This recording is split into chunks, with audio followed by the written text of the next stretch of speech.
Hey, jazz mentalists, good morning.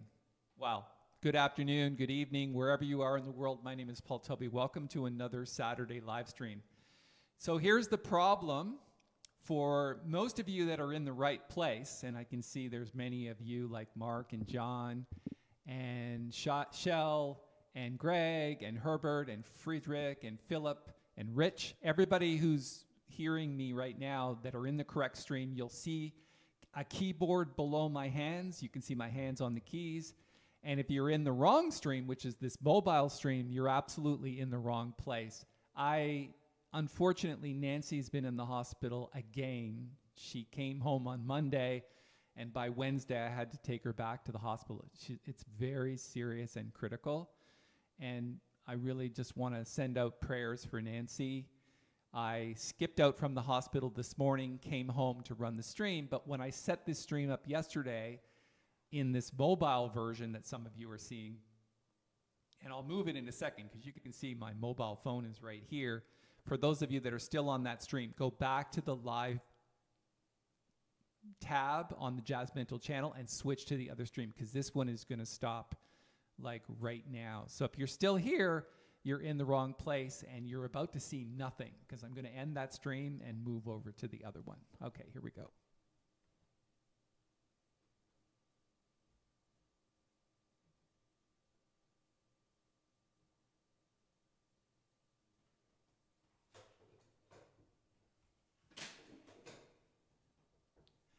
Okay, so we've ended that stream. Glad to be here. I'm glad everyone who found the message on the other stream.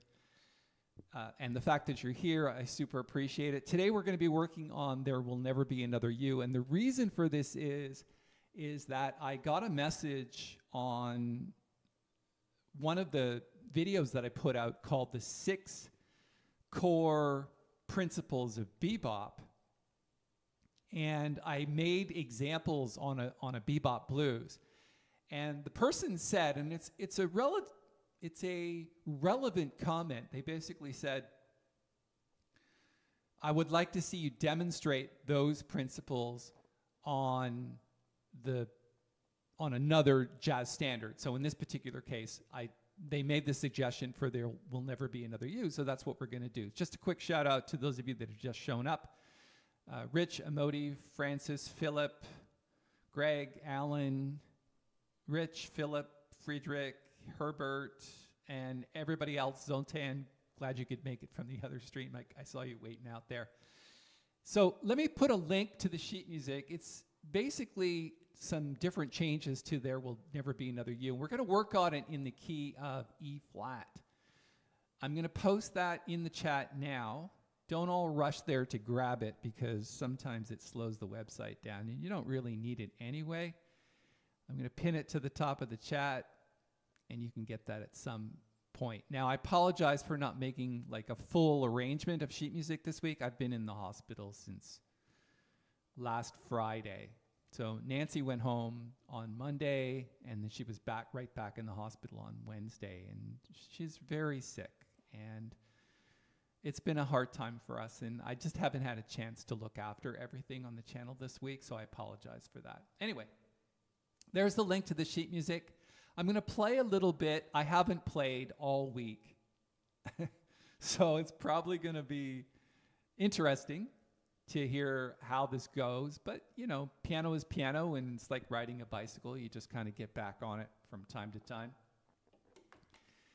And we're going to discuss the 6 core principles of bebop, which I should really check to see.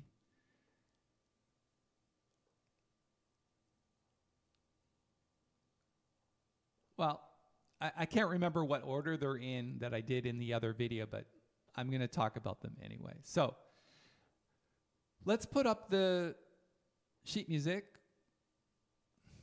Zoom out a bit because I need you to see the whole thing. And these are the changes that we're going to work on today. Notice that it is in the key of E flat. We're going to start out, I think one of our listeners mentioned that they were just working on this tune. I can't remember who it was, somewhere in the chat. They said they were working on this tune like a ballad. So we're going to play it a little bit like that, and we're going to also play some bebop. We're going to have a little bit of fun with it, and then we'll talk about it. So I'm going to start out by using, I think, probably some block chords, things like that, see how that goes. And then we'll see everybody in a few minutes after I finish playing. And good morning to you, John and Jerry and Hector. I'm glad everyone found the correct stream. And for Jeff, who's monitoring the other stream, making sure people are in the right place, I appreciate your volunteerism. Thank you. Here we go. Oh, before I do that, I didn't have a lot of time to check things. So can somebody tell me quickly that they can hear the piano okay?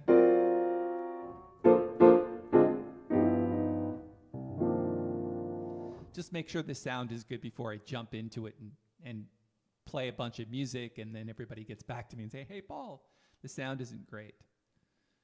Okay, so the fact that you can hear it, I guess the sound is good? Yes?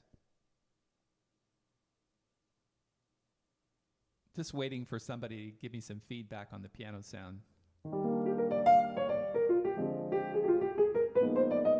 Okay, piano's perfect. Great, excellent. All right, and I'm glad everybody's here, and thanks for your patience on that whole like mobile stream thing. It's funny that YouTube wouldn't allow me to switch from a mobile setup to like a stream key.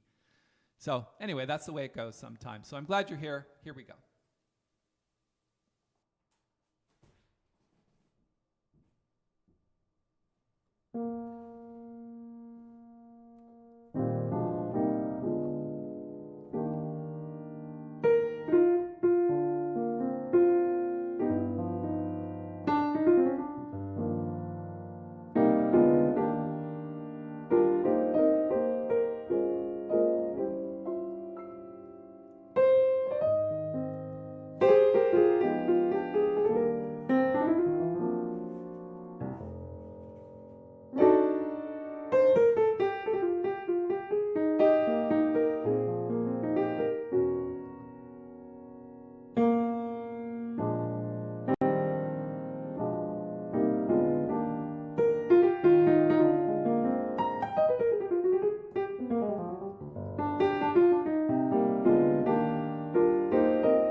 Yeah, so we're a little rusty.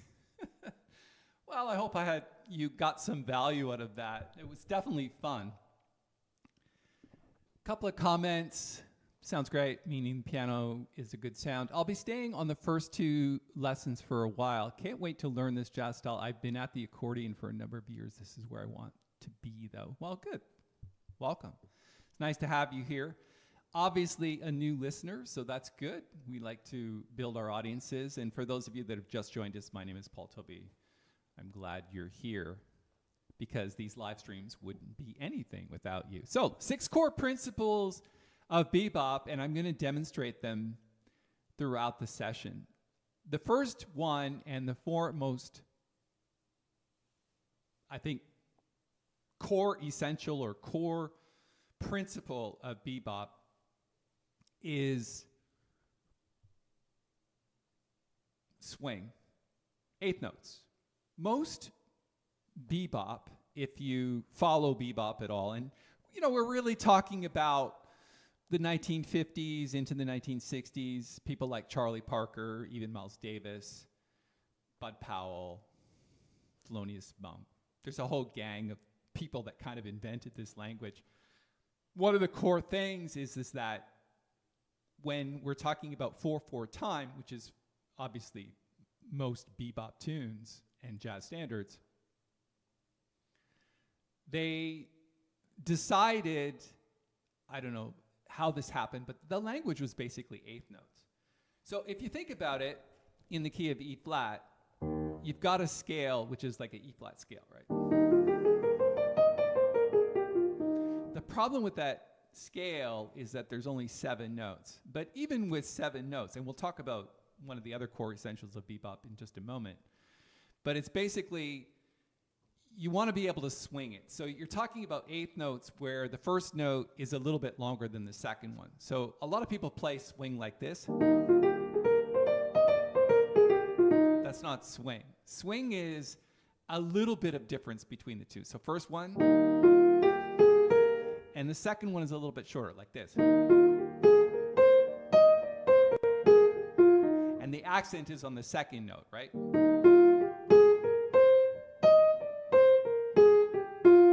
That's a gross exaggeration, but basically that's the way it works.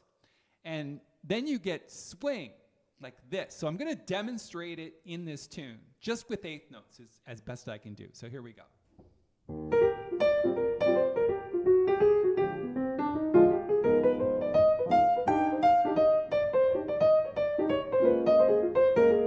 Well, I just added some triplets because it's hard not to.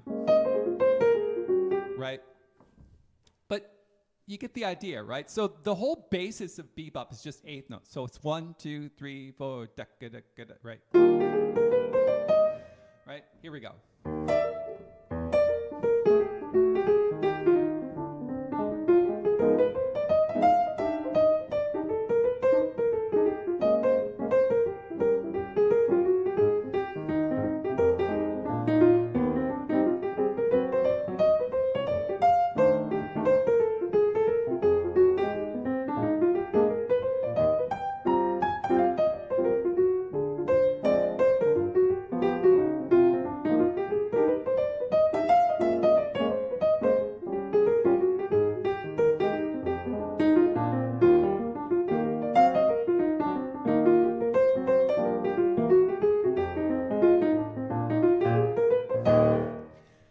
That's bebop. That was totally 8th notes. I didn't put any triplets in there. I didn't put any 16th notes in there like this. It's just 8th notes. And that's the first core essential. You have to swing those 8th notes. If you were not to swing those 8th notes, and you were to play it like a bossa nova, it's still 8th notes, and the accents are still there, it's just not swing. So for example, straight 8s is this.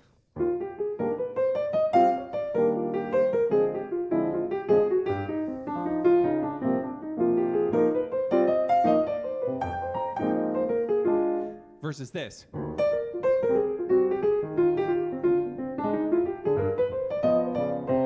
Straight 8s.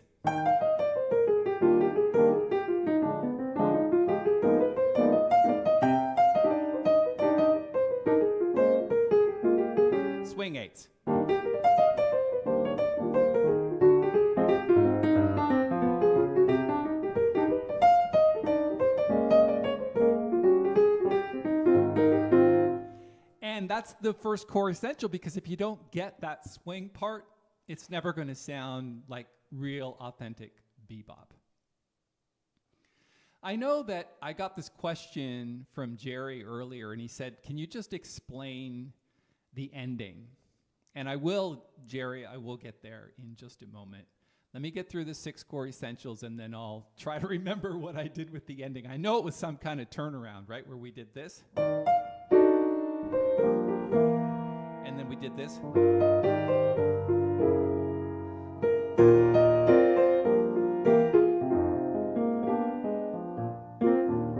Something like that. So I will explain that in just a moment. So Amodi says straight versus swing. Got it. That's key. The second thing is, and the second core principle of bebop demonstrated in this context, is the fact that we don't use 7-note scales. Typically, we use 8th-note scales. And those scales have what we call passing notes and enclosures. So for example, a straight major scale in E flat is this. One more time. 1, 2, 3, 4, 5, 6, 7, 8, 7, 6, 5, 4, 3, 2. Okay? Because those are only 7 notes, 1, 2, 3, 4, 5, 6, 7, 1, 2, 3, 4, 5, 6, 7, 1, 2, 3, 4, 5, 6, 7, 1, 2, 3, 4, 5, 6, 7. It doesn't fit in a bar of 8 eighth notes for a 4/4 bar, right? If you get 4 beats for the bar, each beat is a quarter note. You divide the quarter note by 2, you get 8th notes, and so there's 8 of them in the bar, but we've only got 7 notes. So the beboppers are like, oh, we need an extra note. What do?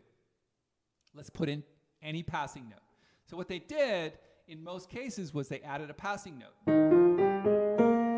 And they have to be chromatic passing notes, because there really isn't anything else. You can't do whole note passing notes, because in a scale, you got whole note, whole note, whole note, half note, whole note, whole note, whole note, whole note. There's no room for another whole note, so it has to be chromatic, right? So what they did, they added a chromatic passing note, in this case, B natural. It doesn't have to be that one, it can be this one. It can be flat 3.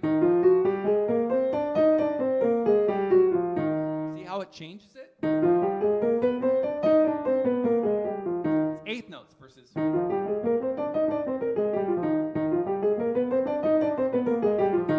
And the reason why that is because it divides the 8th notes evenly in the bar, and then from there you can play it swing. So what I'm going to do is I'm going to demonstrate that 8th note with passing notes, right? The what we sometimes call the bebop scales. Why are they called bebop scales? Because they contain an extra note. So let me just play scales over this tune.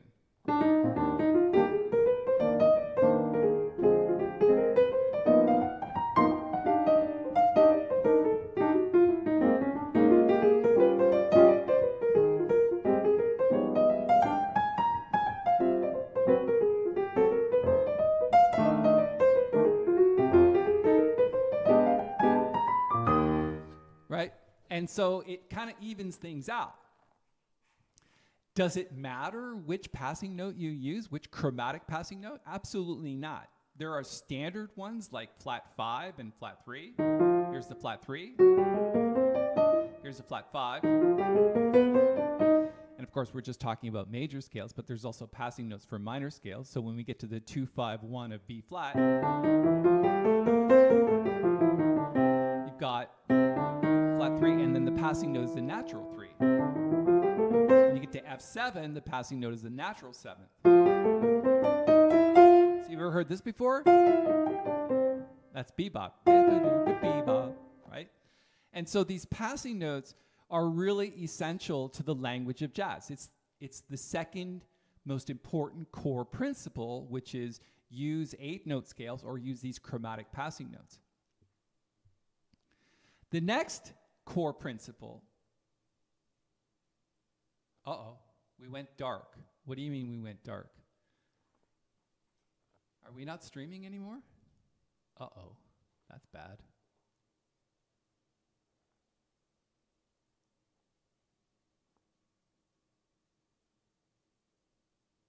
No, we're still streaming.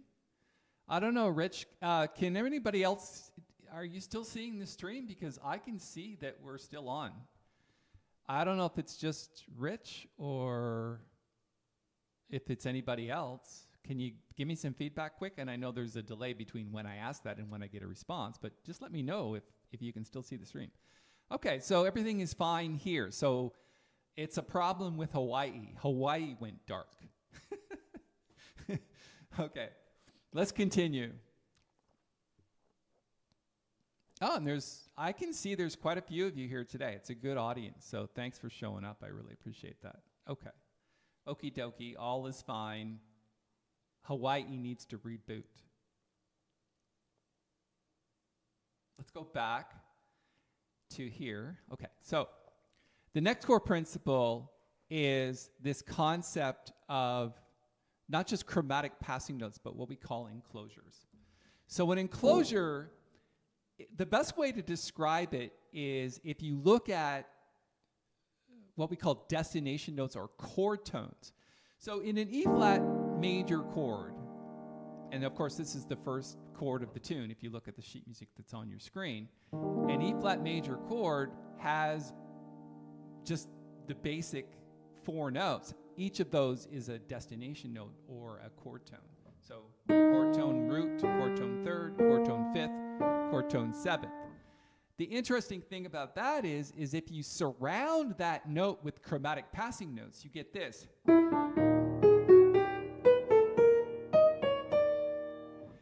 Those are enclosures, right? We're surrounding the note with chromatic passing notes. And that gives us the ability then to use chromatic passing notes other than scales. For example, in the scale, it was this. There's a chromatic passing note between these 2 notes.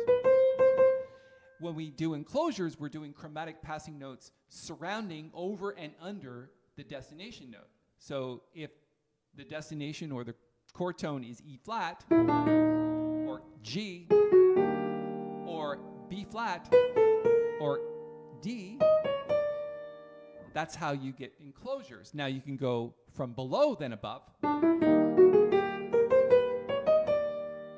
Does that make sense? And then what you try to do is mix those 2 things. Mix the chromatic passing notes and get to a destination note, in this case E flat.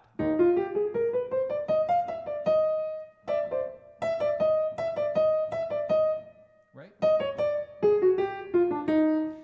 And they don't necessarily have to be all chromatic passing notes. For example, you can go like that, which is a half tone below and then a whole tone above. Okay, does that make sense? Like, I don't know that Greg can see it and some other people can see it. That's good. The trick is to mix them together like this.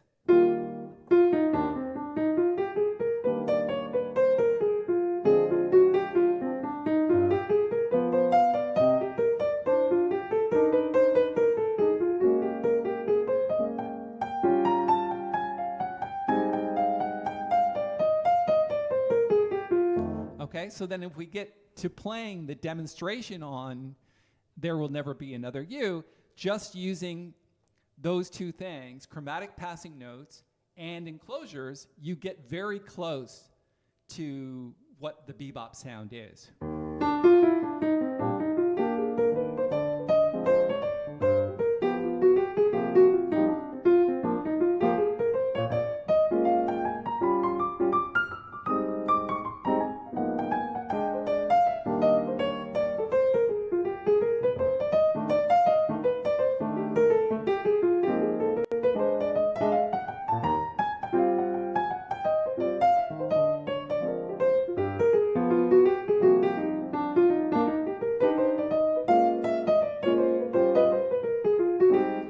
That's all I did there. Now, it's kind of boring because there's not much happening there because rhythmically, it's just 8th notes.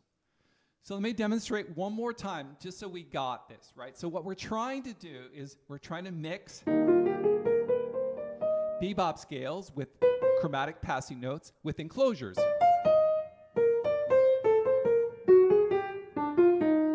And when we're going through the changes, obviously, when you get to the 2-5-1 of C minor, we're going to D half diminished 7 to G7. That's a different set of chromatic passing notes and a different set of destination notes or chord tones, which you're trying to surround. So in D half diminished 7th, it's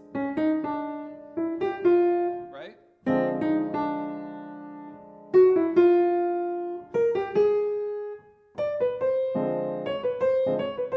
Right? So all of these have rules, right? You have to take the chord and you have to use chromatic passing notes and enclosures. You can't just do it all on E flat because you're changing the quality of the chord. You have to change the destination notes. You have to change the passing notes.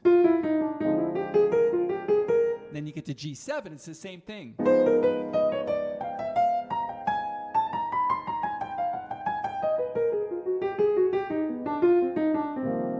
And you get to B flat, same thing. Got to change the scale.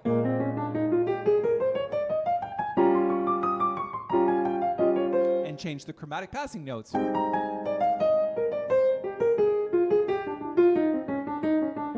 Change the enclosures. Alan says, would you provide some guidance on how to practice by chord type, maybe? Chromatic passing notes and also enclosures. I think the enclosures, that one's pretty obvious. So for example, chord type, this is a D half diminished 7th chord. So what you want to do is each of those notes, root, flat 3, flat 5, and flat 7, you want to surround those notes.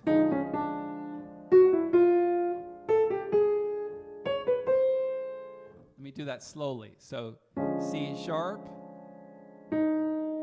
D sharp, D, E, F sharp to get to the third, which is F, and then G, A to A flat, and then we got to get to C, so B, C sharp, C. So just practice that.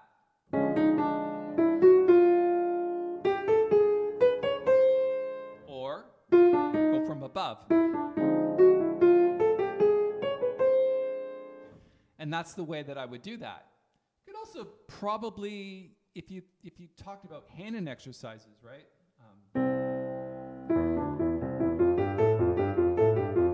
Those are enclosures, right?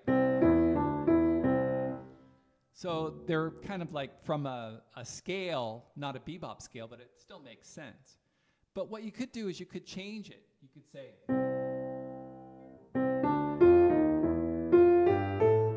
you know what I mean? Like you'd have to figure it out, but I think that's also a good way. Like go up a scale and try to find enclosures that work.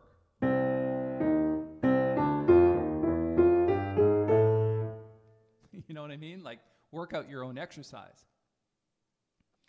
In terms of practicing chromatic passing notes, I think you should stick to bebop scales. So for example, in E flat, it's that one. But when you get to D half diminished 7th, you kind of have to use the dominant flat 9 bebop scale, which is this. So you have to kind of know what those are. I don't have time to go through them all because obviously the minor 7th is very different versus the dominant 7th flat 9 bebop scale, which is this. So the chromatic passing notes are flat 9, sharp 9. Does that make sense?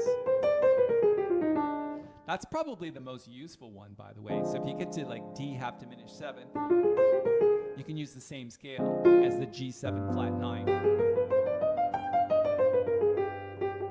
Right? Root, flat 9, sharp 9, 3rd, 4th, 5th, E flat, which is flat 6, and then the flat 7 back to 1. And then out of this, you can also get what we call diminished scales, which are this.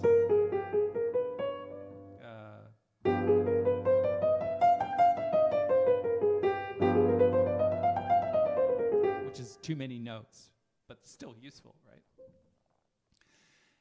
I hope that helps. That gives you some idea. Let's move on to the next core principle of bebop. So we're on, I guess, number 4, which is chords.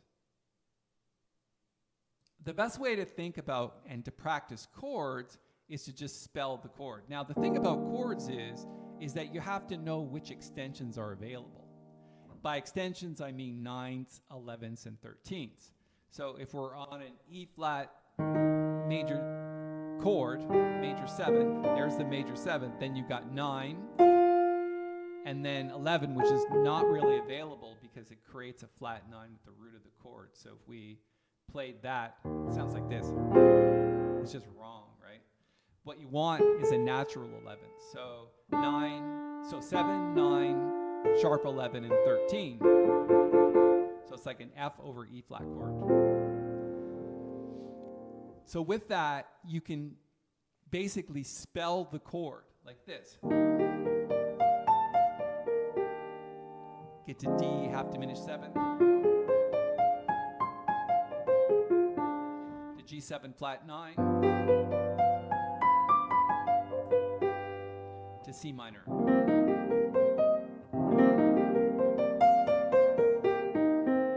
And so the goal with bebop, and again, this is why it's a core principle, is you don't just use scales, you don't just use chromatic passing notes, you don't just use enclosures, but you can use chords themselves. Just spell the chord, up or down. Down, down, down, down, down. And then you can go up as well. You can go 3, 5, 7, 9, 1, 3, 5, 7, 3, 5, 7, 9, 1, 3, 5, 7. Sorry, 3, 5, 7, 9. I think 3, 5, 7, and 9 is probably the easiest one to think about. As soon as you get into like 11ths and 13ths, it gets a little more complicated, but you get the idea. So the goal is to use this interspersed with chords. Let's just try to play the chords interspersed with chromatic passing notes and enclosures. Let's just try to play chords and see what that sounds like. So There Will Never Be Another You.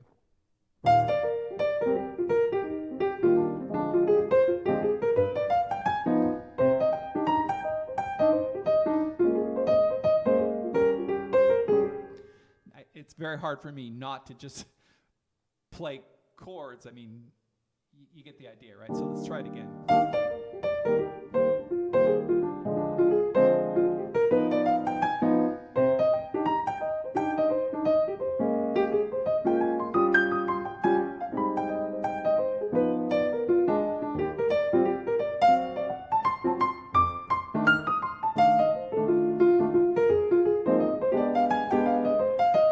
You can see that it's a useful tool. It's just not all there is. You have to mix those. So let's try to mix more chords with our chromatic passing notes and our enclosures, and we get this sound.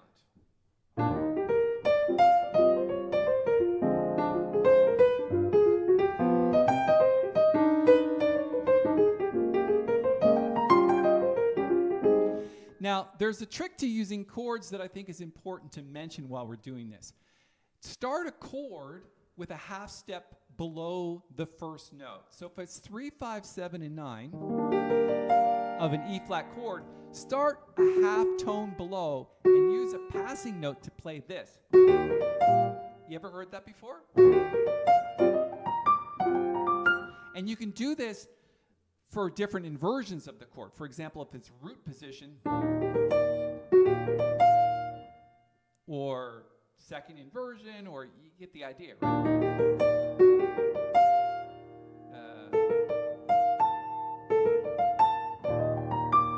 You can start a half tone below those, so you get this sound.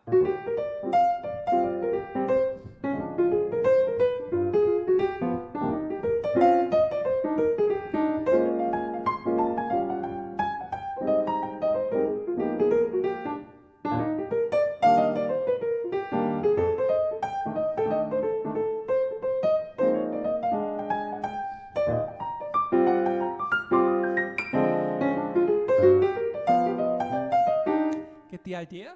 How cool is that, right? I mean, you're starting the chord from a half step below the first note.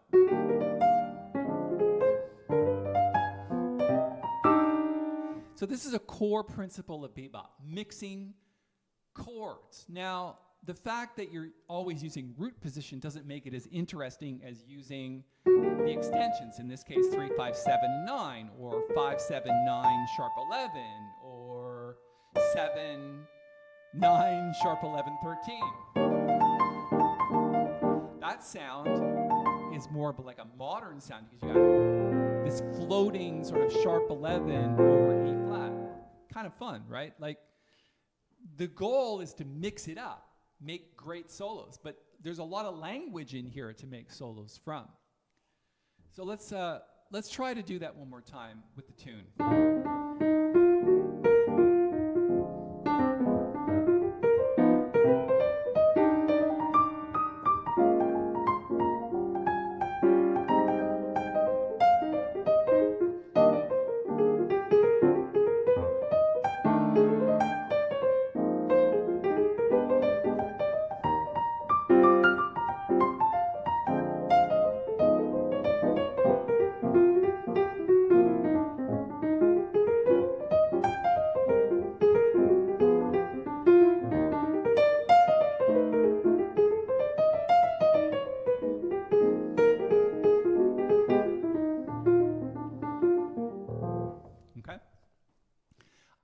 A good challenge for us to apply these core principles to a jazz standard other than a blues, because when I talked about the blues, it's a very different because you get blues scales too.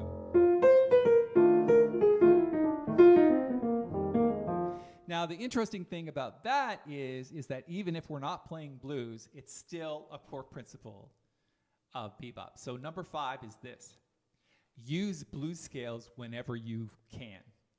And the trick to using blues scales on non-blues tunes is to basically target dominant 7th chords and minor 7th chords with blues scales. The first opportunity that we get for this is really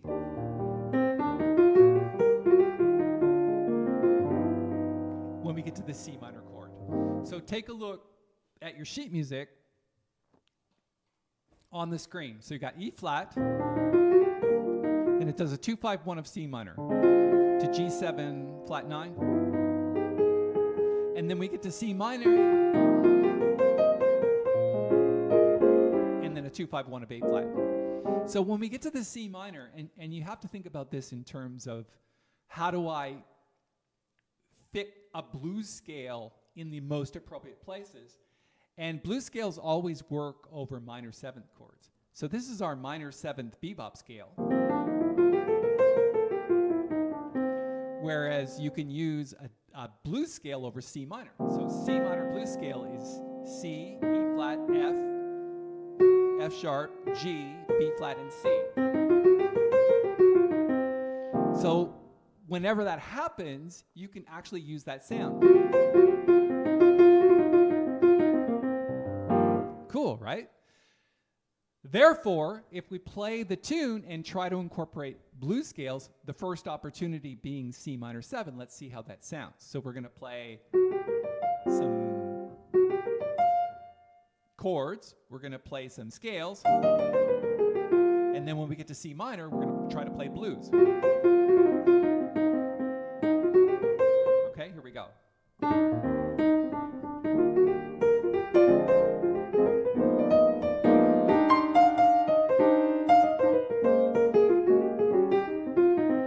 You can see that I made a gross exaggeration out of it.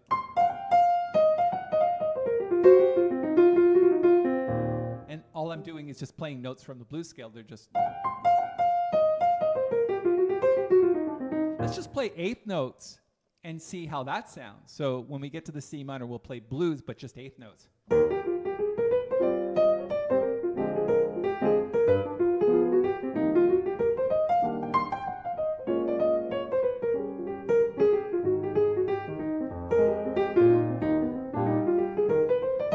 Now we're on F7. You can use the F7 blues scale.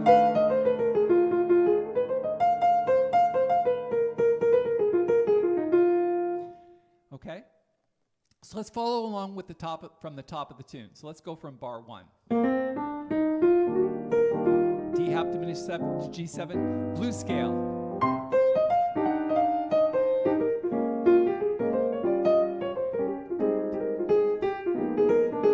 E flat, D7. We're on F7 now, blues scale.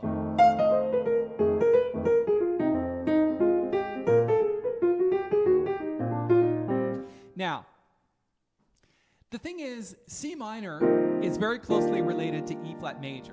So let's look at C minor, 1, 3, 5, 7. But those chords, 3, 5, and 7, are the first 3 notes of E flat. So the chords are very closely related. Actually, C minor is the relative minor of E flat. Which means, because they're closely related, does that not mean we can now use the C minor blues scale over E flat 7?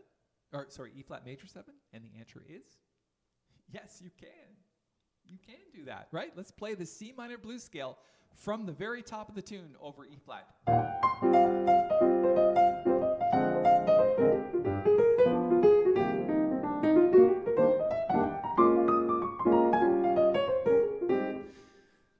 Right? So there's these little substitutions you can do. You can say, okay, well, can I only use dominant 7th chords, or sorry, bebop blues scales? Can I only use blues scales over minor chords and dominant 7th chords? No, you can use them over major chords as well. Gives it a very different sound.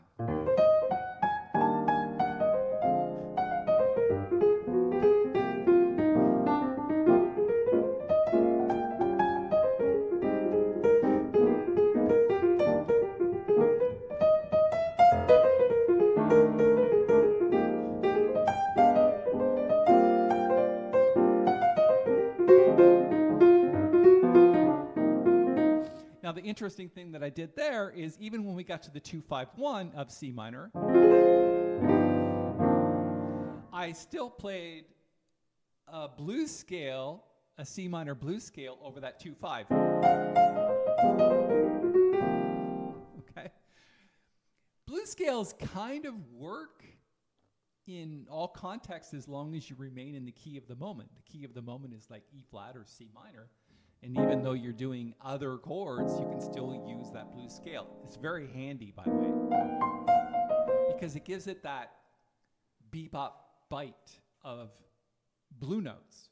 So the concept of blue notes is basically flat 3 and flat 5. Those are the blue notes on a blues scale. Blue note, blue note.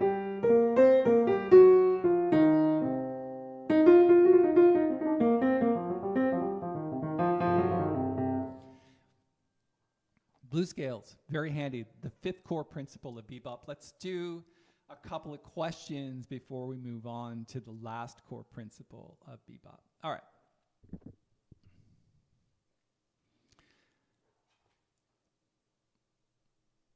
Can you use any chromatic tone as a passing note tone on a scale? Ambient dedications. Yes, you can. So,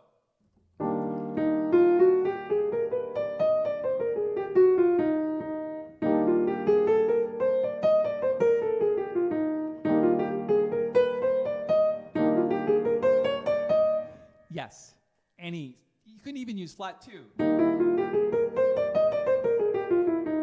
So any other note of that scale, so here's the scale, E flat. Any of these passing notes will do. And basically you can find passing notes by going a half tone up and playing that scale. Right?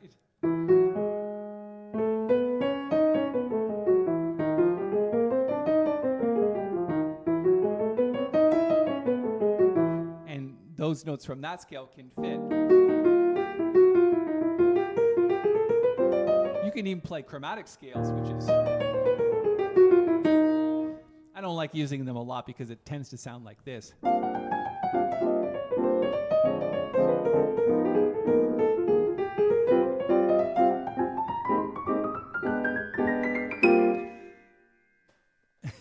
There's no fun in that. It doesn't sound like the bebop language. It's just a bunch of totally chromatic passing notes. So not the best thing to do. But yeah, you can use chromatic passing notes anywhere and anytime and anyone. Okay. From Phil Woods, and this is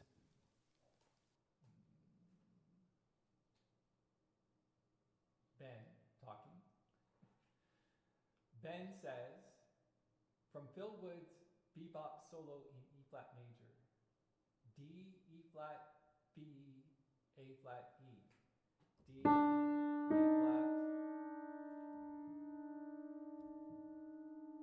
B. I'm sorry, I don't understand. E flat, D, E flat, B, G, A flat, D. I don't know what you mean. Please explain. Friedrich, works, good. Diane, would you consider to have transcribed solo with left-hand rootless voicings available on the web? You sound great. I have lots of transcribed solos. Go to jazzmental.com.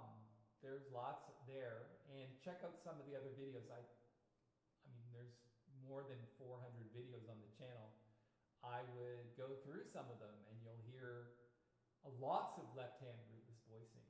But basically, actually, if you look for a video, probably the best way to do that is use the keywords rootless voicings, and you'll probably find a video on my channel. There's formulas for that. For example, a 2-5-1 of E flat is this. A 2-5-1 of D flat is this. Like these formulas that you use where the hand is not jumping around a lot. So it's 3, 5, 7, and 9, switching to the dominant 7 chord by changing one note, and then change the 2 outer notes, and you get the major chord.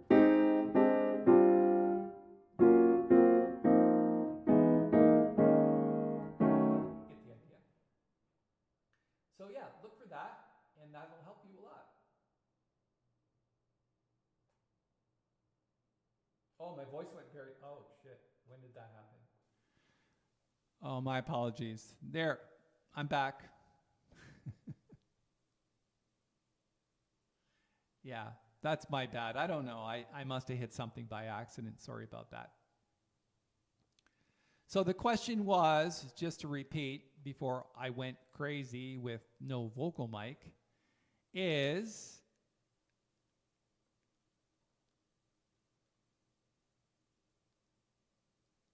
left-hand rootless voicings. Look for a video on my channel. Use the keyword search rootless voicings, and you'll probably find a video. It's just basically a formula. Right? That's the way to do it. And Jerry, thanks for telling me I'm back. I knew I was gone because I kept reading in the in the chat that it's like, oh, where'd you go? I'm back.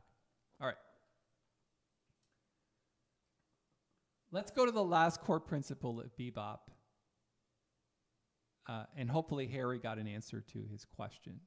Explain what you're doing in the left hand, rootless voicings or broken chords. I'm lost. Sorry that you're lost. I am going a little bit quickly, and I apologize for that, but that's kind of the way these sessions go. If you want to go really slowly and get like lesson plans, you need to check out the masterclass button on the jazzmental.com website and join the paid masterclass group, which many people today are on, like Jerry and Rich and other people. So yeah, there you go. Okay.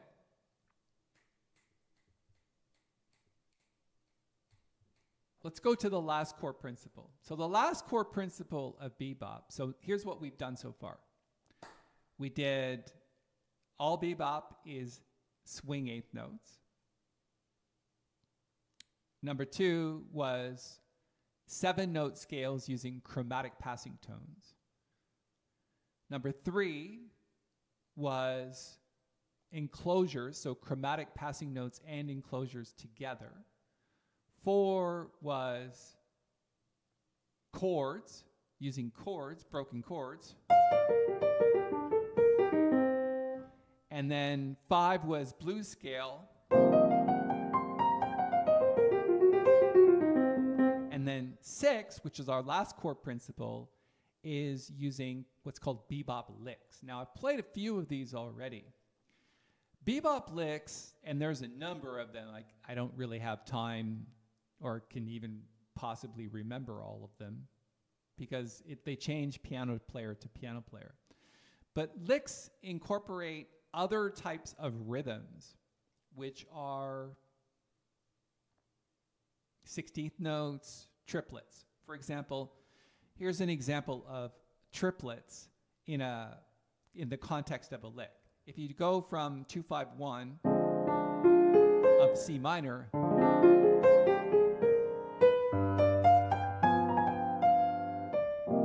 this flat 9 and sharp 9 of G is a bebop lick, right? So those licks are standard movements that the hand makes that make a different sound other than eighth notes. So for example, here's another one. On blues, you can use licks like this.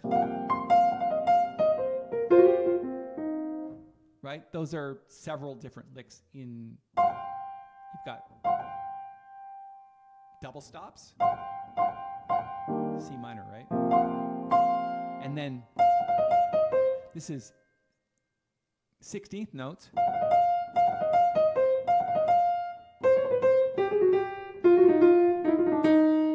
You can also use triplets coming down the scale.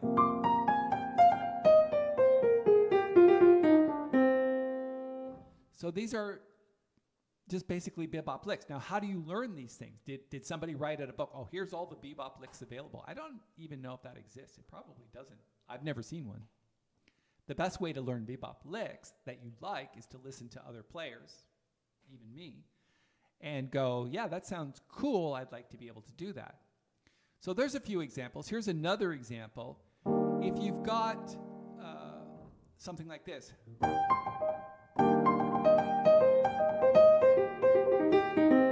So that's just taking minor triad in C minor and going 16th notes.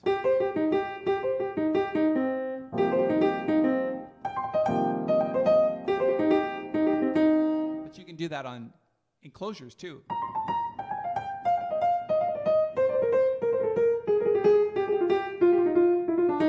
You can also do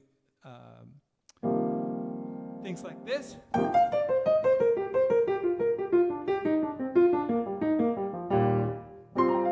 This is a lick, right? Or just come down the scale. So there's all these licks that you kind of need to learn to make your playing a little more interesting. And that's our last core principle. Do I have a better way of listening to other piano players to learn good bebop licks? No, I don't. You really have to open your ears, get some transcriptions, find the ones you like, find the ones that work for you. I don't play all of Oscar Peterson's licks. I don't play all of Harold Bayburn's licks. I don't play all of Keith Jarrett's licks or Bill Evans' licks. They all have their own licks, meaning a certain way that they move the hand to make a certain sound that is unique to them. And I think that's what's fun about developing your own language. I do certain licks myself, which I don't know if a lot of other piano players do. For example, I do things like this.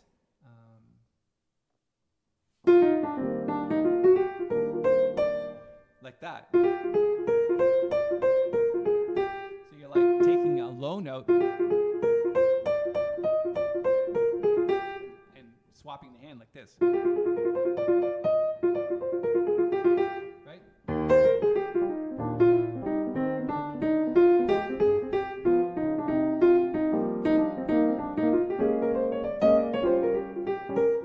That's all pretty standard stuff, but you get the idea. Like every piano player has their own sort of unique take on things.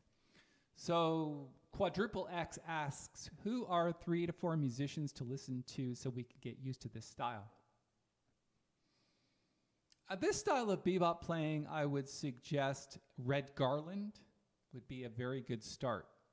Probably the easiest to listen to would be Red Garland. Then from there, you could move on to Bud Powell, Tommy Flanagan would be a good person to listen to.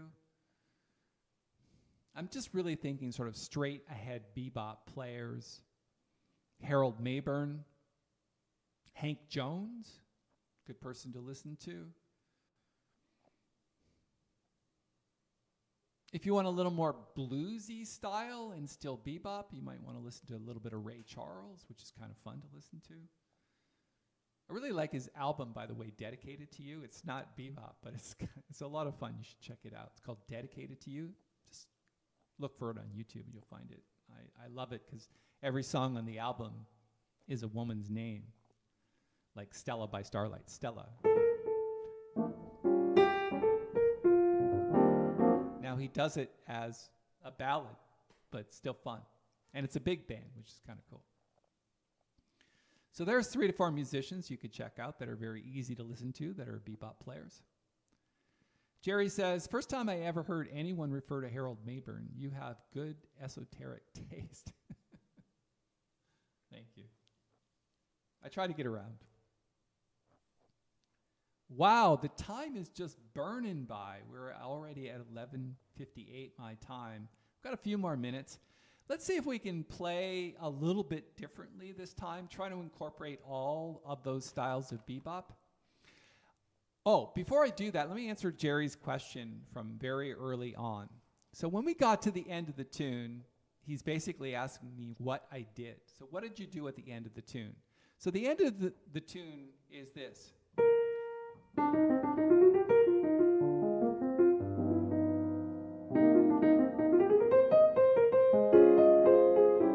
We're coming to the end. This is like a D7. And then we did the tune, right? 1, 4, 3, 6, 2, 5, 1. Those are the change of the tune, right? 1, 4, 3, 6, 2, 5, 1. You could play that any number of ways. 1, 4, 3, 6, 2, 5, or even flat 2. So what I did was I put a loop around that. I went 1, 4, 3, 6, 2, 5, 1, 4, 3, 6, 2, 5. Hang on. So I did 1, 4, 3, 6, back, and do the same thing. 1, 2, 3, 4, 3, 6. Again, 1, 3, 6, 2, 5, 1. So I put a loop around 1, 4, 3, 6.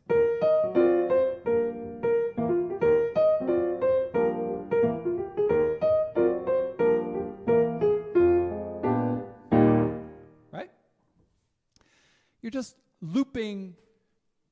And by the way, that's pretty common for this tune to do that. If I looked at the bass player, he would easily be able to follow this.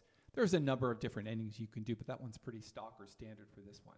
Now, one of the things that I did, though, was I reharmonized the 4, 3, 6. So if I went like this, instead of going to 1, I went to 3 and changed the chords. And this is 4, but instead of playing like a standard voicing, right, which is flat 7, you got 1 flat, 4, 7. What I did was I went from 3 to 4 major, and I put a 5th in the bass, and just, you got to make sure you catch the melody, but basically it's just an A flat major chord. Back to G flat, and then I went to G flat. Instead of going to 6, which is C7, I went to the tritone substitution of C7. I think. I don't remember exactly what I did, but you get the idea, right? So 1, 4, 3, 6, 3, 4 major, 3, flat 2, flat 3, to 1, and then the real ending.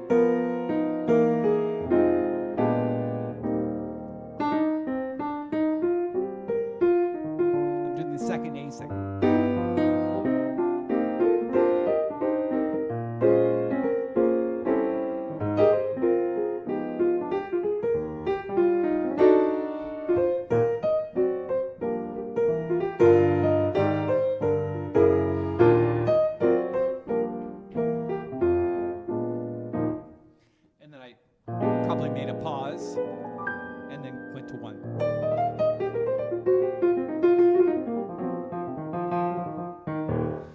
Okay. Jerry, does that answer your question? Let's play a little bit on this tune and see if we can have some fun with it. I hope you stick around for this. It's always fun just to play and just kind of open your ears. Now, too much explanation can just really bury the mind, and the mind goes, oh my God, that's just so much to learn. I just want to listen to music. That's what we're doing now. We're just going to listen to some music. If you like this, we can transcribe it. If there's areas you want to ask about, you can ask. Let me play.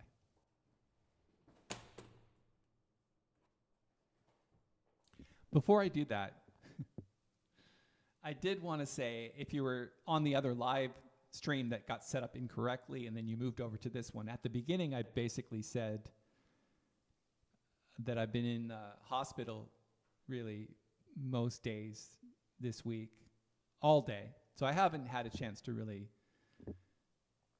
communicate or put videos on the channel or send out emails, things like that. I just, Nancy, if you're probably not listening, but if you are, and she's in the hospital and she's critically ill. And I just need everybody to kind of send prayers. It's a very difficult time for us. I was glad to join you today. I'm heading right back to the hospital right after this. And I love you, Nancy, and I'll see you soon.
I managed to kick the overhead camera in my haste of playing.